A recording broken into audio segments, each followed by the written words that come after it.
LDComics is a women-led, welcoming to all forum run by creators. We champion the graphic novel form, particularly works with an autobiographical voice. Our activity is towards supporting and equipping graphic novelists, especially but not exclusively people identifying as women. Established in 2009 by Sarah Lightman and Nicola Streeton as Ladies Do Comics, today LDComics is run by a committee of published graphic novelists: Rachel Ball, Emma Burleigh, Lou Crosby, Wallace Eates and Nicola Streeton. From the start, the core of LDC's activity has been the monthly meetings, hosting presentations from invited guests to a public audience in a welcoming atmosphere for networking and making friends. The introduction of LDC online monthlies aims to replicate the joy and stimulation of our physical meetups. Everyone is welcome.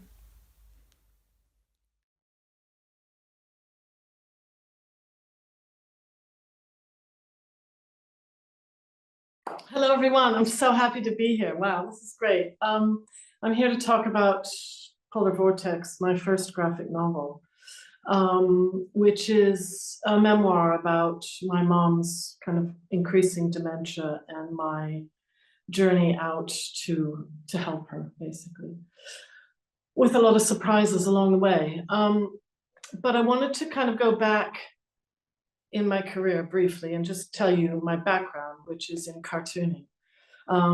This is probably the first cartoon I ever did. And this is a character called Mimi, who was this pretty awful mom. She had a baby and she sort of ignored him. She had a very successful career, actually. She ran in newspapers and magazines around the world. I think she just appealed to a lot of women who were mothers and were, you know, I tried to find the humor in the struggle of being a mom. And so then I kind of developed another female character who was called Gigi, and she was the opposite of Mimi. She had, 10 kids and a job that she worked at 24/7 and didn't have time for the kids. So she would schedule in, meetings, cuddles with her kids. And then I went the other way and went with a kind of older woman who kids are probably gone. She likes her wine. She doesn't like to exercise. And she was called Jigs. So I had been doing sort of female characters, cartoons like this for a long time in this kind of single panel cartoon style, gag cartoon. And just got more and more frustrated that I wanted to tell a longer story, but I didn't quite know how to do that. I couldn't find the story, and I didn't quite know how to draw a graphic novel. I really struggled with that. But an event in my life really provided all of that, provided a story and allowed me to crack doing a graphic novel.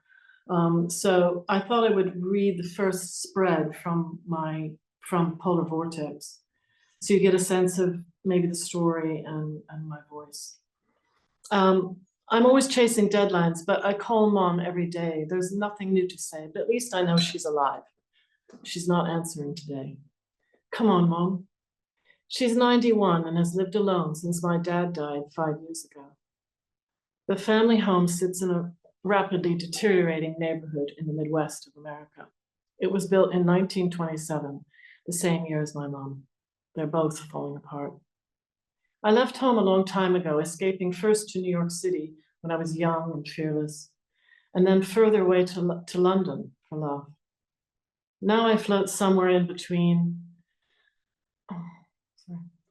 I float somewhere in between. I can't see it. I'm no longer American, and I'm a foreigner in both places, neither of which I call home. So what happened was my mom had fallen at home in real life, and I had to rush back to help her. And she was, when I arrived, a polar vortex arrived at the same time, which is this intense weather system, which maybe a lot of you know a lot about. I think quite a few of you are from America here, maybe even the Midwest. So you know the story. It's a life-threatening kind of weather situation. So that arrived when I arrived to help my mom. And while I was there, I stayed in my family home, which was unbelievably weird because I'd never done that before, and it was empty, and yet it was full of all the memories of my family and my childhood. So I started realizing that my mom might never go home. I started going through things, boxes and photographs, and I found things I'd never seen before. This letter that my father wrote my mom when they were dating, and that's a photograph of my mom, actually. So anyway, I stayed there for 6 weeks. It was very intense, and I had to leave. I had to get back to London. So I left my mom there with her dementia really rapidly coming in.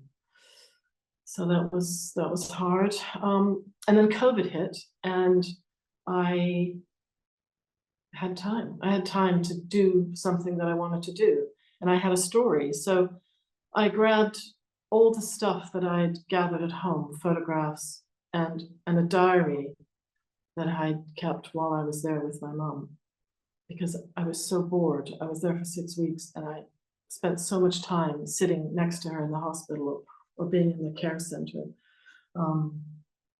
And so I started keeping a diary, and because there were so many funny things happening, I didn't know what I was going to do with it. It was just really to pass the time, but it turned out to be like gold dust, because I used that to write the plot, Polar Vortex. So during COVID, I created a little area I could work, and I started roughing out the story. I literally didn't know what I was doing, but I knew I had to kind of start. So I made this 9 square panel, and I, created a little notebook, and I just started writing. I literally didn't know where it was going, but I used the diary and started sketching. And I did about 20 pages, and I submitted it to the first graphic novel competition by LDComics, and which is happening right now. So if anybody out there has a story or the beginning of a graphic novel, you want to see if it's got legs, submit it to the competition, which is right now. It's a good one, and it's on my Instagram if you need more information. Anyway, to my surprise, I won the Penfold Award, which was absolutely life-changing, because it meant that there was interest in the story. So that was a big shot in the arm. So I then decided I'm going to work on this seriously. So this is a spread showing you like the kind of rough page, and then the finished page as it appeared in the book. And I just want to sort of say that any of you struggling with starting, which I do all the time, the point is to just start. I mean, just get it down on paper. I know everybody says that. I know we all know it, but I can't emphasize it enough. It's just start. It's messy. It's going to change so many times by the time it gets to the end and printed, hopefully. So don't worry about it. Just start. So I did 50 pages, which got sent out to publishers and literary agents. I had some very nice response, but nobody picked it up until a friend of mine sent it to a publisher called New River Books here in the UK. And within 24 hours, I had a deal. And they were absolutely brilliant to work with. They let me make the book I wanted to make. And then very shortly after that, a US publisher came on board called The Experiment. So yeah, now I have a deadline.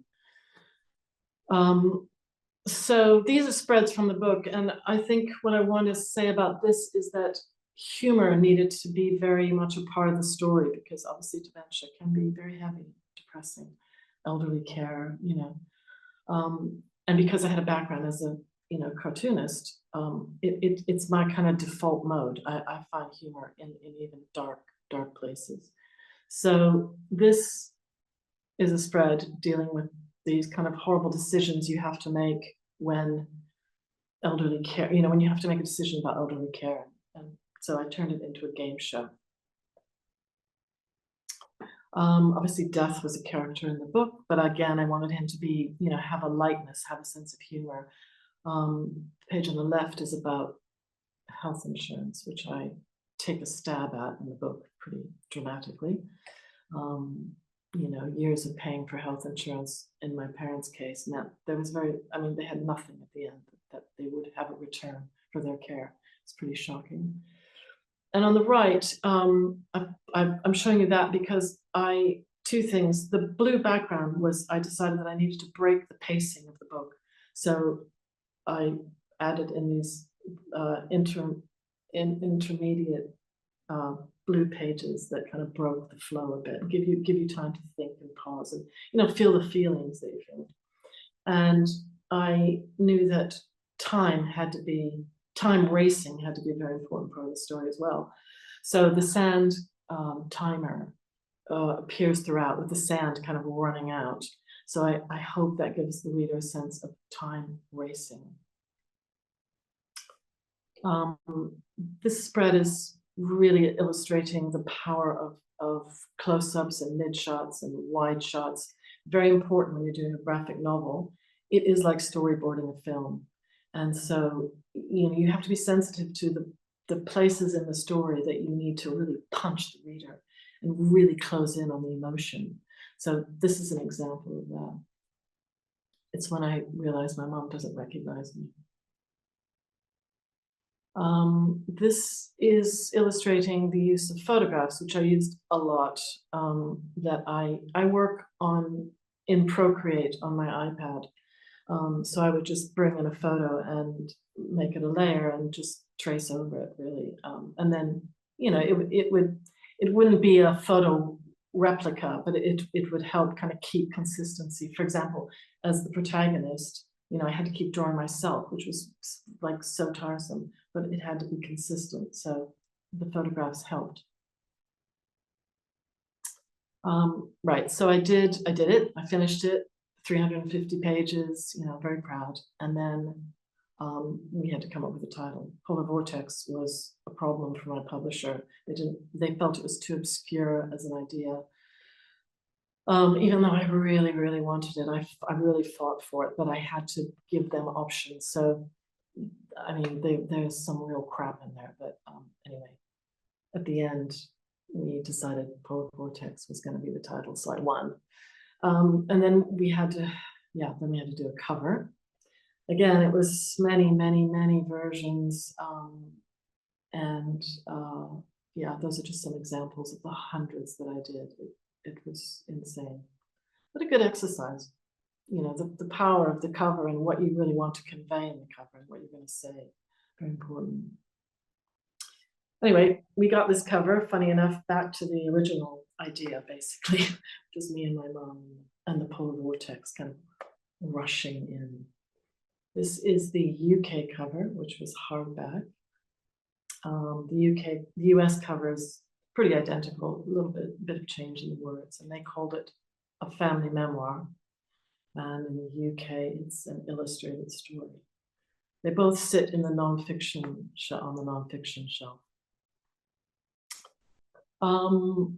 Right, so it was published February 24, and this is, a spread of some of the response to it, which was pretty overwhelming, and I was absolutely thrilled, beyond my expectations, really. So that's just, some of the publications that it appeared in.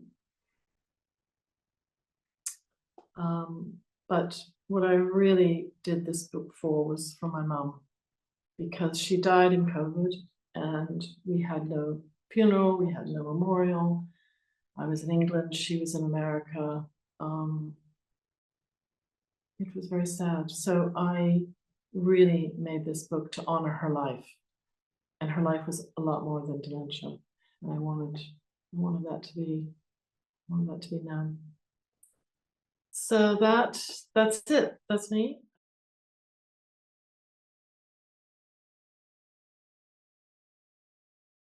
So this is a graphic novel, also my first graphic memoir. It's really a graphic memoir. And it's a 240 plus page book of drawings by me and text by me.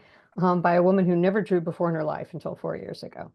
For me, art was a gift of the pandemic, one good thing out of a terrible worldwide plague. I was in Montevideo, Uruguay. I'm a translator of Spanish poetry into English and a poet myself. And I was supposed to be working on a book, and I just got locked down in this rented 10th floor apartment.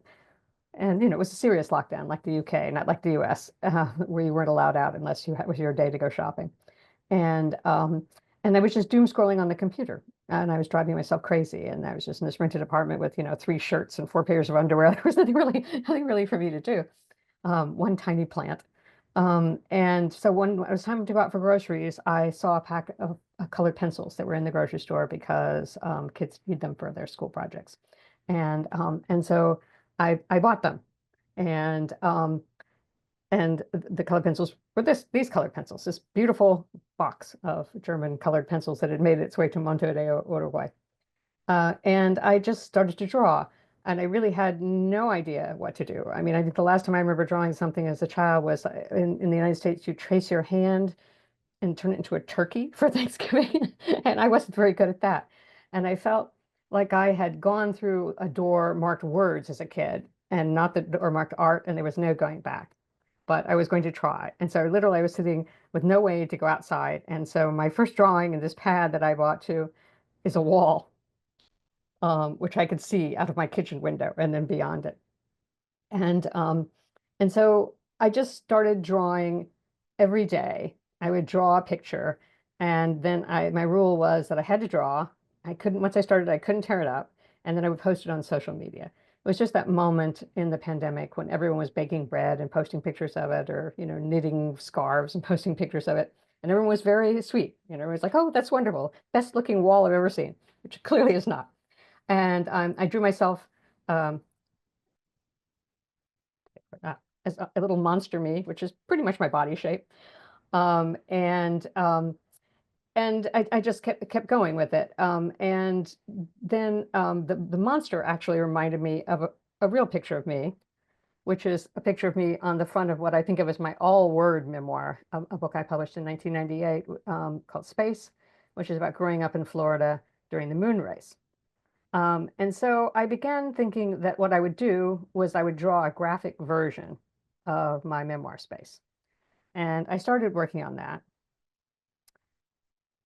This is a picture. One of the things first happens at the very beginning of Space is I fall out of what must be the tallest tree in Florida and broke my back. I crushed 4 vertebrae in my back. And so this is me during my months in the hospital. And I kept going on with this project. I'm looking this to advance. Sorry, guys. And I had to wear a back brace for almost a year. This is this back brace. One night I got out of bed, nothing bad happened. And this is just me still trying to find out with colored pencils what to draw. But I rapidly ran into the problem that I was kind of bored drawing the things that I had already done. I teach with Linda Berry, who's a well-known comics person, especially in the United States, sort of the queen of comics. I've taught at the University of Wisconsin with her for years and years. And so I begged my way into her class. She magicked me into her class with the undergraduates. I was wearing a mask, and the students all sort of, I don't know, hid my age. They would say things like, what are you doing this weekend? But I was doing Space, and I did like this drawing for her class. Standing in my front yard, I got to see Gemini 10 blast off soon. I was sure we would be vacationing on Mars. But I just struggled. I found that I had already written this book, which is, 400 pages full of words, and it was too many words, and I was bored by it. I had already told the story. So in the meantime, with my art that I was just still doing the thing where I tried to draw every day outside the cartooning, I sort of moved in a different direction. I started drawing things in charcoal, and then gradually adding in some color. So this is actually a charcoal drawing I did where I added my first bit of color, this little bit of red. That's soft pastel. And I began being obsessed with red. And so while I'm still trying to struggle my way into getting words and to go with images, and my unsuccessful project to do a graphic novel of space, I was obsessed with drawing women with red hair. I was just drawing lots and lots of women with red hair, which you can see are in quite a different style. And then one day I drew this drawing, and it was the first time I drew a drawing, and the words just came with it. I drew the drawing, and the words were, "There was a party. I'm one of these women." And then I drew another drawing, and this was this one, and they said there were sweets, enough for everyone, even for me. And it seems silly. This actually goes on to form a story. It was one of the first things I did this way, but it was the idea of doing the image before the words, which just turns out to be totally necessary for me because after 40 years as a writer, the word part of my brain is just overdeveloped. I can write and write and write, and in comics and graphic things, you do not get that many words. And also, I had a terrible problem with doing what I think was the apple thing. The word is apple, and I draw a picture of apples. The image doesn't add anything. I struggle with that a lot. And so going with the image first was what helped. And that's what led me on to working on the form that I ended up doing, French Girl. And French Girl is done in 17 different pieces that together form the memoir. And I'll just read this one, which is one of the first one in the book. It's called Oranges. When I was growing up in Florida, we had 13 orange trees in our yard.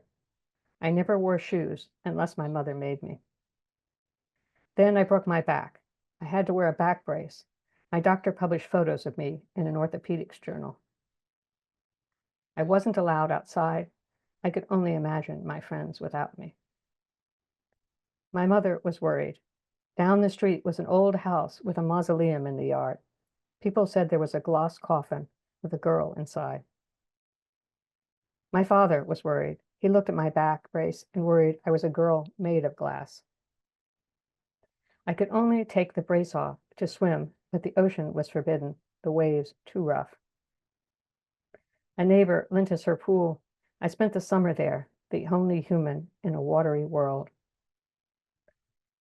When the doctor said I could take my brace off, my parents threw a party. So many people. I felt as if I were floating, as if I were staring at the guests from the bottom of a pool. I closed my eyes and swam away. Then, as I was drawing these individual pieces, we're talking about trying to find a publisher. I was just doing what I knew how to do, which is that I write things and I send them to literary magazines. This is where you publish poems and essays and short stories in the United States.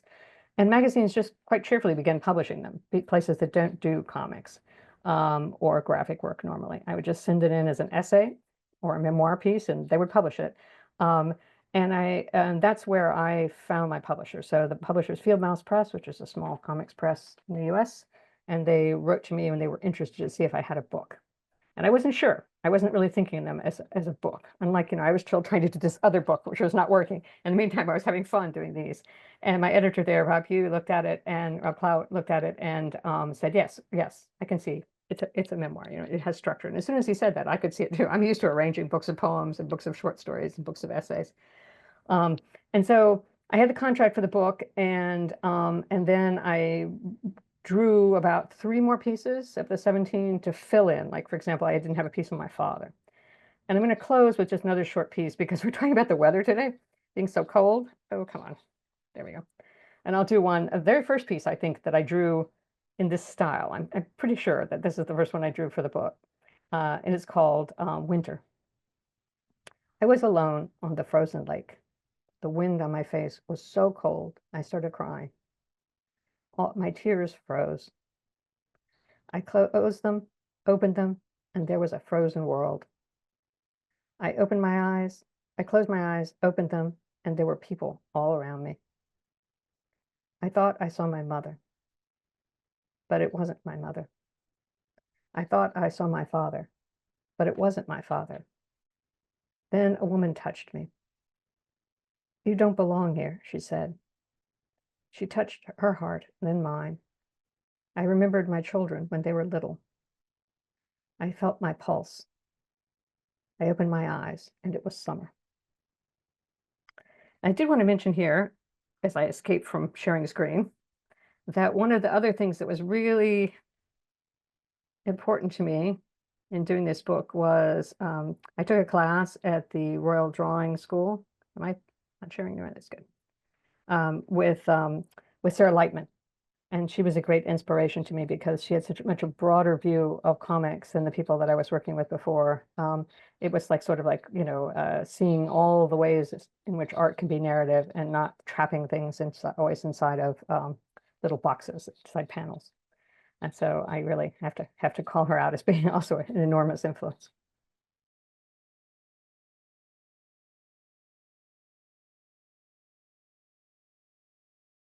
Hi, thanks for having us. We're Onion Press, Sarah and Maria. If you wouldn't mind going to the next slide.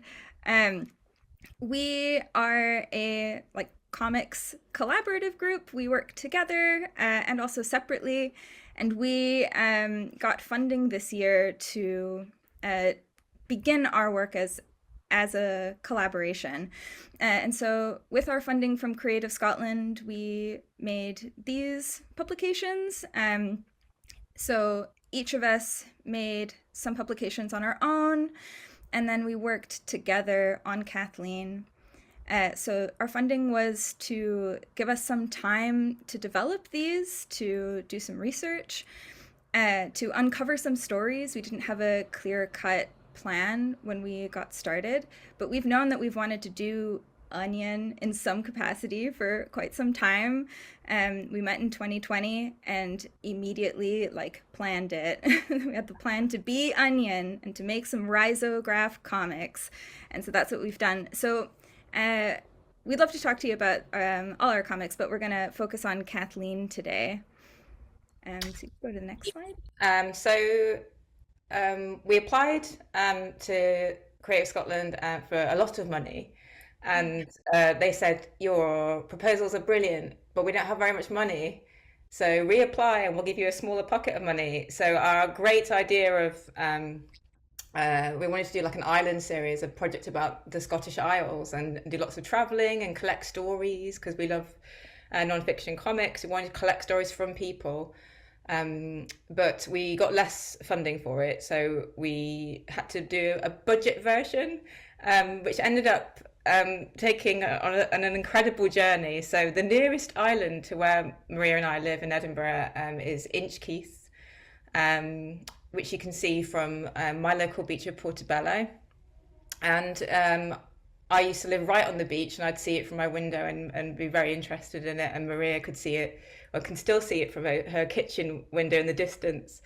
And so I just thought, Maria, let's just focus on Inchkeith, and it's more sustainable, and we can, where could we go with it? So we started out online, and there wasn't that much information on the island, other than that we knew that no one lived on that island, and no one had lived there for a very long time. And it was full of these old artillery buildings, and there was some sort of unusual stories that we thought we could pull out from it. And so we started splitting up the stories and deciding who was going to make what stories at this point. Yeah, at the start, we did start looking online, but there wasn't tons of information that was just freely available on the regular internet. And so we went to the National Library of Scotland, and they have newspaper archives going back forever. And through those archives, we identified a number of different stories that we thought we would explore. Our initial plan was that we would do a series of 8 publications all about Inchkeith, and that they would be a little bit smaller. And so we listed them. They're all in a list there on the side. And we'd voted on which ones we wanted the most, but neither of us was willing to give up the story of Kathleen Allen. So Sarah actually first found this image of Kathleen covered in baby goats. And we dug into that story, and there's actually loads of information about her time on the island. She lived all by herself on Inchkeith with 100 animals for her animal sanctuary from 1986 to 1991. And we decided that we'll work on this one together, as we couldn't give it up. It was so exciting to learn about her story.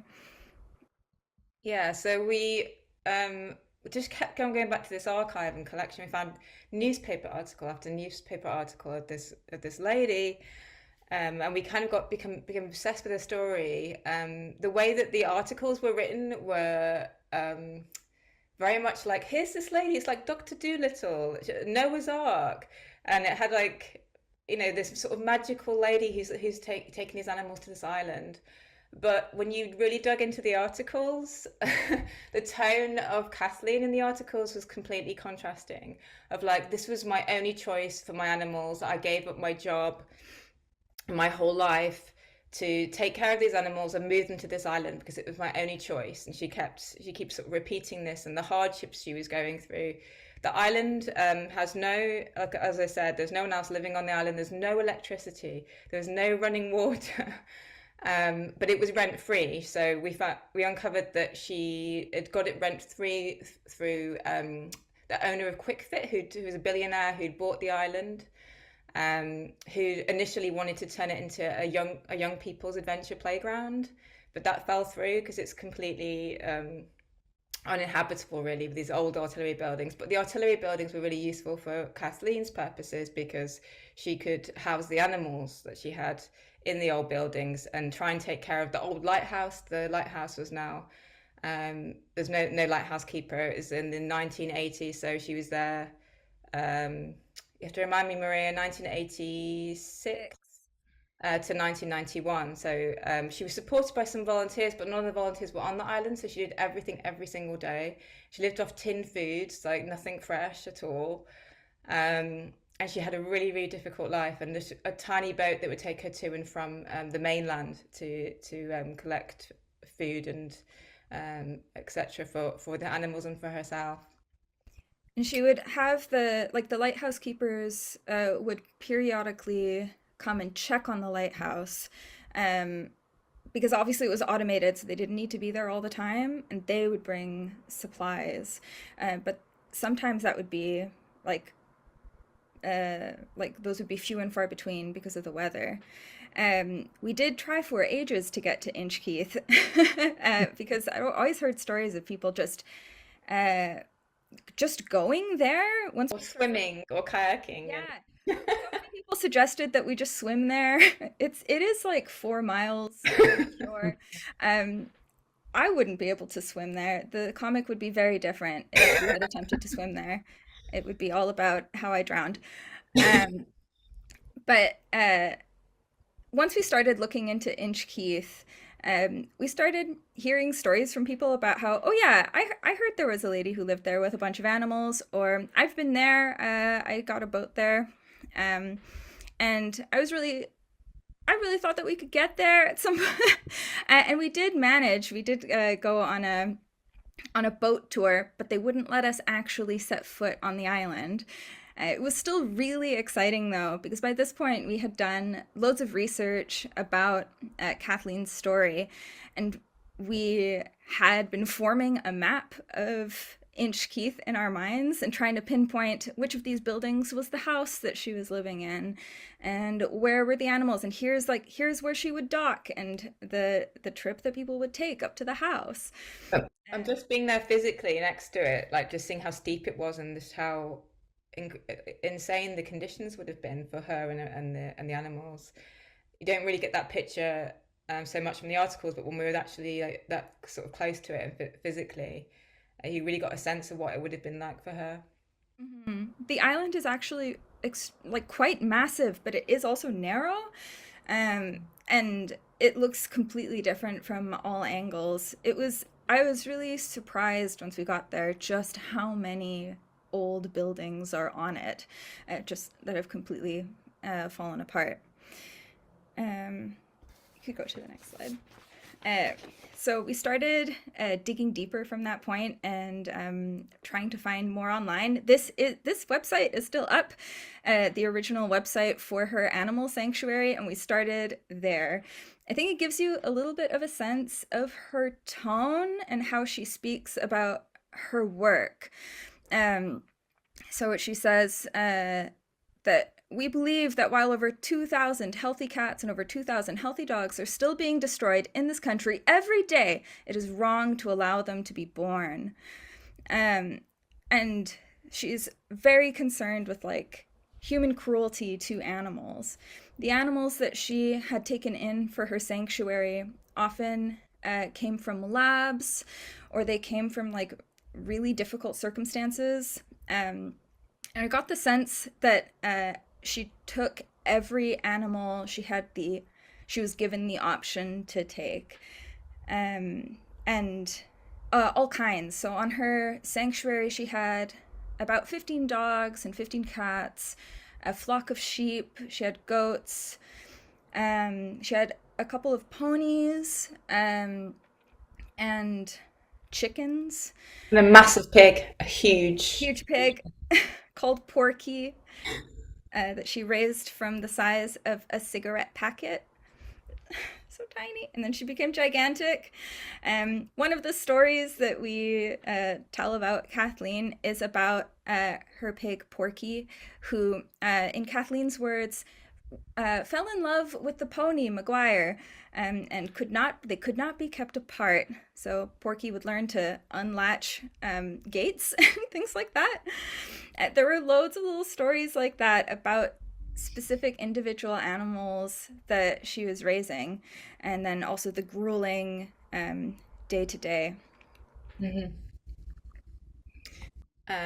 So we're still trying to find somebody that knew her, at least, whilst trying to find him. At this point, I think both Maria and I we were looking at obituaries and trying to find out if she's still alive. We were trying to find her specifically, but also her sisters were mentioned a lot in the articles we were reading, so we're trying to find anybody, but there's no social media presence other than finding Duncan McNabb's blog. So he was a part of the Sea Police in Fife for about 17 years, and he used to go out and visit Kathleen on her island, and he wrote a blog post online about it, and very fondly sort of telling about how sort of interesting stories that we ended up using part of in the book, but also just this sort of personal connection with her and how friendly she was. I was sort of under the impression that she was quite antisocial at this point when I met him, and he was just sort of spoke so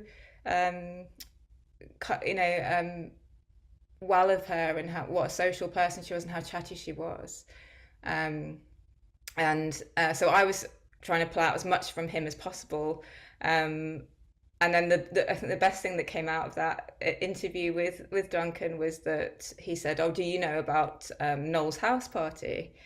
Now, for maybe the non-English or non-British people here on the chat might not know, but it was a British light entertainment show that was on TV in the 90s called Noel's House Party. And as soon as he said that, I thought, well, there's something more here. Maybe there's something online of her on film. And we managed to find a video of her from BBC Noel's House Party where Noel gifts her a new boat. And Maria very much did a lot of the digging for this part and found it and sent it to me. And it was just incredible just hearing her voice finally for the first time, because I had all these questions for Duncan about, what did she sound like? Was she Scottish? Like, what do you know about her? And there wasn't anything there, but actually sensing her presence, and we've been with her for so long, it was really incredible. We found another a video as well of her early on when she'd moved to the island, and we could see the real contrast between when she arrived in 1986 looking very, very optimistic and positive, to this video here where Noel's gifting her this boat, and you can see she's just completely done and exhausted, but reaching out to as many people as she can to get the money together to keep this sanctuary going and to keep her going. So that was really, really dramatic, and we definitely felt like we had to keep put these stories, both Duncan's story and the Noel's House Party, into the book.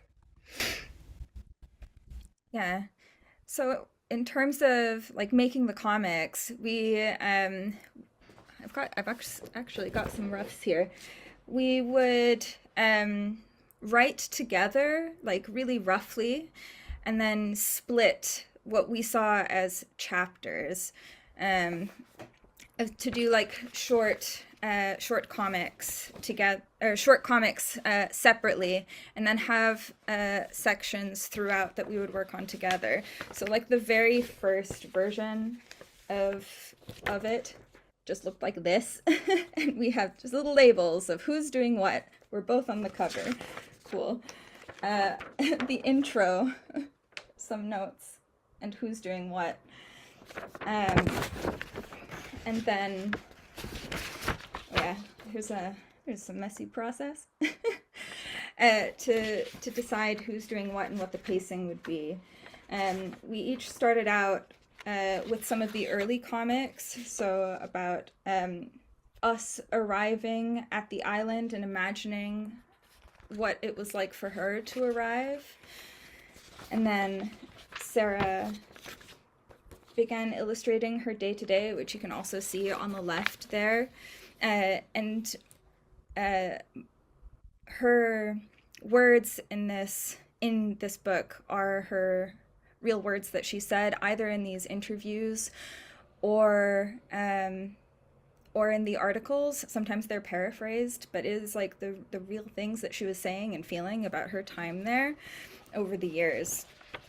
And we made just like many check-ins. Sometimes there would be like an alternative cover, and we would read through together, make edits, figure out the pacing, and fill in what needed to be filled in for the comic to work. It just kept getting bigger, didn't it? Oh yeah, that was the other thing. Originally, this is going to be something like that was going to be like 8 pages long about her arrival, her time on the island, and then an ending. But it just kept expanding because we didn't have an ending, because we didn't know where she was now. And all we could think about was like, I really want to know how she would look back on this time. There was a formal complaint that she made against the owner of the island because of the conditions, because like he had promised to improve the conditions on the island and didn't. And there was no resolution to that we could find online. And we were hoping that we'd be able to speak with her. And also I was really keen to learn how she felt about her time on the island now that quite a bit of time has passed. After her time on Inchkeith, she does disappear from articles about the sanctuary. She was the face of it while she was on the island because she was the one who was on the island. Mm-hmm. But we still did a lot more snooping because we had to find her. So I love the Wayback Machine, but also it's a reminder that if you put something on the internet, it is there. So we went through, found some old phone numbers. I did call a guy, and I was surprised someone picked up, and he was surprised I was calling. I said, I'm looking for the owner of Allendale Animal Sanctuary, and he said, you know, that was a long time ago. And then said that he didn't know where she was, but that he did get his dogs from her. We wrote a letter to an address that we found. We did join some Facebook groups asking around. And through all of this, we did learn more about Kathleen. It did feel like we were dropping the rose-colored glasses. The conditions on the island were so brutal, and they were brutal for her. There was 5 weeks, periods of like 5 weeks when she wouldn't receive supplies, and that's hard enough for her, but that also means that the animals weren't receiving supplies. She had stories about how sometimes, she would lose sheep on the island, for example. And also it had an effect on the ecosystem on the island. So there's reports about guillemots and other types of birds, and puffins, I think, were attacked a lot on the island by the dogs. So it was affecting what was already there on the island. So we started to get much more critical about her choices, and also because, you know, she kept emphasizing that she had no choice, yet she did, and she didn't have to take on all of these animals, and then B, she, you know, moving them to that island, was that the best thing? If she was without a home for the animals on the mainland, maybe she could have given them away to other sanctuaries or the homes. And like as Maria says, you know, the reality is, if it's not livable for her, why is it livable, particularly for those domesticated animals? And as we said, that the island was quite rough and difficult and steep and narrow, and really not the best place for these animals. Also, actually, I'll go into it in the next slide, but regarding the goats. So let me just. So by 1991, so she'd been here for 5 years, she was completely done with living on the island, so they can't take it anymore. She's quoted here as saying, "I'm a mental and physical wreck. I can't go through another winter out here," because it was so difficult for her, and her electricity was constantly breaking down. She just she didn't have much of that. The supplies, as Maria said, with the 5 weeks wait. So a ship came. She found a new home for the animals on the mainland, and a new farm that she managed to raise some funds towards buying with the support of her family. And they were shipped back to the mainland, but not all the animals could get onto the boat. So there remained 4 or 5 goats on the island, and rescue attempts kept going back out to the island to bring them back to the mainland. But from all we can find is that one was saved, and it's presumed that some of them were either drowned or starved, left on that island afterwards. But she did have this new home, and had running water and electricity, and the animals were clearly had a better life. So she managed to move them back out there. But we were left at this point with the ending, without an ending. So we were still trying to find an ending for the book. And we really also felt like we wanted to contact her, or at least get in touch with her family to let them know we were making this book about this person. We didn't want her to just find out randomly that we'd made this book about her. So yeah, we wrote more letters to the address. We emailed different addresses and got nowhere. And then we took a new leap. We decided that the new address that we'd found must be the last location of somebody in the family. And so we went out there to the house, just took a random trip. Yeah. Some sketches from Maria's sketch. This is like the morning of, and we are still debating what we're going to do. So the comic reads, "What are we doing? I don't know. What if it's a waste of time? It is going to take us half a day of travels. Are we creepy? If we don't go today, we probably won't ever. And it's our last lead. Wouldn't it be creepier if we made a book about her without telling her?" And then there's a little image of Kathleen, as I imagine her now in her 70s, seeing our book and saying, "What the fuck?" And then an image of Sarah saying, "What if she doesn't want to be found?" We'll discuss it in the Uber. So we get in the Uber, and we're playing out scenarios, but initially we're like, well, if they don't answer the door, let's leave a little card at least. So we wrote this card out, and on reflection, everything we've done so far just makes us seem like we're a crazy artist. As much as possible, we did say, this is our full names and every possible way to contact us. We are sharing. We gave out everything. Just trying to, maybe in an effort to not be creeps, maybe being a little bit intense. But our plan was, if we, don't see her, we leave this. We know that it's been delivered, and then I guess we have to figure out our ending after that. Because at this point we're like 10 days to print or something, and we don't have an ending. We had a tight deadline and an exhibition about to open, so we needed to finish it. And so in the taxi, I'm like, oh my God, the taxi driver knows, because he's listening to our conversation. We'd asked him to pull up by a cemetery that's near her house, because we were too frightened that just pulling up outside the house was creepy. So we write out these scenarios. If no one answers, we'll go to the cemetery and have doubt and look at gravestones to see if there's any Allens that have been buried there. Gordon, that's the person that Maria found, who said that was a long time ago. We thought maybe it could be his address, because he was a volunteer, and a lot of these volunteers' addresses were online everywhere. If it's Kathy, we say, like normal people, we are looking for the founder of this registered charity. because we thought that would be the safest option. And then we worked out what questions we wanted to ask her, and like the scenario of like, what are we going to ask her? What are we going to find out? Because we hadn't even planned that at this point. So we have to like brace ourselves and build up the courage. So we go wandering the cemetery, and we really did just like go through every single row and read every single tombstone to see if there was an Allen. And then once we built up the courage, we go up to the house, and this house clearly belongs to someone who loves animals. There's animal stickers on the door.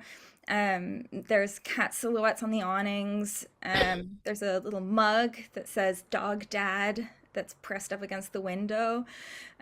Lots of dog stuff. And we ring the doorbell, and nothing. No one answers. And so we ask some passersby if they know who lives in the house, and don't get anything. It's a very quiet day. So we post the postcard, yet another postcard through the door, and then we have another thing, and then we see a car driving down the street and pulling up next door to this house. And so we're like, well, we kind of, in a weird way, we watch them go inside the house and go, okay, we'll knock on the door and see if they have any news. So they answer the door, and they're really lovely. And the lady, she's very chatty, and her husband just keeps saying, keep me out of this, but kept peeking behind her and saying, actually, I want to be involved. He really was quite excited about the whole story. And through our conversation, we realized that the neighbors, that Kathleen's house actually belongs to her sister, and that they know the sister, but they know her son, so Kathleen's nephew, a bit better. And they said, well, we can give you the monster's phone number. And Maria and I were like, the monster? And so, yes, that's the nephew next door. We call him the monster because he was a terror when he was a child, and he'd like post like invitations to all the neighbors' houses and invite everybody over without the mom knowing. So everybody just turned up at their house for a party that wasn't happening, and that's how they nicknamed him. And so they said, well, we'll give you his phone number. He'll love this kind of thing. And we said, are you sure you don't want us to just give you our number and you can pass it on? And they said, no, just phone him. So we go back to the cemetery. I don't know why we keep going by that. We go back to the cemetery and we phone the number. And obviously they've given us his real name. His name's Graham. And he doesn't answer his phone, obviously, because he's a millennial and he's not going to answer a random phone number. So I text him. And every time I look at this text now, which he read on the 14th of October and has never responded to me, I just think I do sound like a crazy person, and clearly he's not going to answer the phone or reply to it. But we send this on the bus home on the 13th of October. We have some kind of weird ending, maybe, we don't know. And Maria starts, Googling the nephew's name to see if we can find anything. And as we're doing that, our bus crashes into a car. It was definitely the bus driver's fault. But we find our ending kind of by like in a weird roundabout way that I really wasn't expecting. So by learning like the nephew's name and Googling him, I found a court document that was quite long. There's just a single brief mention in it indicating that Kathleen had been ill. And then just through some other information that was in there, I was able to backtrack and find a death record for Kathleen Allen. And the thing that we'd been doing was we'd been making a huge assumption, which was that she had died around or after the closure of her sanctuary, but it was actually a few years before. And she'd passed away in 2012, so it'd been quite some time. It was really like, we really felt like we were grieving her. This is one of her interviews that she did in a newspaper, and I think knowing her story and knowing that she that she had passed away, it reads differently. So a lot of these themes do come up often in her interviews when she's talking about the sanctuary. So all she wants is to spend time with the animals. But it's draining, it's necessary, there's no escape, and all she wants is to relax and enjoy the animals. Her greatest achievement is surviving and keeping the sanctuary going. Her biggest regret is time passing so quickly. She reiterates that if she had time to relax, she would use it to sit and enjoy the animals. It's all that she wanted. They were her whole life. And we used this in our ending and throughout the comic. The last line in that interview, they ask her, write your own epitaph, and she says, I tried, but I wish I could have done more. And then our book sort of ends on this note where it's the interview she had with the BBC Animal Roadshow at the start of her time on the island. And the interviewer says, what on earth made you to come to live here all alone on this island? And this is what we sort of got us through the ending, I suppose. And that, at least she had her animals, and she was, she says, I'm not alone. I'm never alone. I have my animals. And, she still had all those animals, and she was still living the life she presumably wanted. We don't know if, we really did want to meet her sister or meet her to sort of uncover some more about her as a person and the decision she made in her life. But sadly, this is all we have. And hopefully, if you do read the publication, you'll feel that connection to her as well as we did.